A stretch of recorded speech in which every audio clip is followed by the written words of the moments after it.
ဒီနေ့ကစားပြီးလူတွေကိုမှန်လို့ပဲဆက်ဆံတော့မယ်အဲ့ဆိုကျွန်တော်ဖင်လန်ပြရင်မှပြန်လန်ပြမှာလားတဲ့ဟေးယိုအားလုံးပဲမင်္ဂလာပါဒီနေ့ကတော့ထူးထူးဗီဒီယိုတွေကို reaction လုပ်မှာမဟုတ်ပါဘူးเนาะတလွဲစာသားလေးတွေကိုပဲကျွန်တော်အခုကြည့်နေတဲ့သူတွေနဲ့ရီရီမောမောပျော့ပျော့ရွှင်ရွှင်ကျွန်တော်ဖတ်ပြမှာပဲဖြစ်ပါတယ် so let's go အမဖြူခြင်းပဲရှင်ဆရာပေးလိုက်တဲ့စီးတွေကတဲ့ဘလို့တောက်ရမှာလဲဆရာတဲ့တွဲတောက်ပါတဲ့တယောက်တည်းတောက်လို့မရဘူးလားဆရာတဲ့ညီမကစင်ငယ်မှုပါတဲ့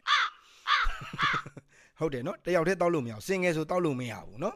နှစ်ယောက်မှတောက်လို့ရမှာမတောက်နဲ့နော်တေပလိတ်စီ what the အဲ့လောက်ကြီးကြတော့လွန်တာပေါ့နော်ဒီနေ့ကစားပြီးလူတွေကိုမှန်လို့ပဲဆက်ဆံတော့မယ်အဲ့ဆိုကျွန်တော်ဖင်လန်ပြရင်မှပြန်လန်ပြမှာလားတဲ့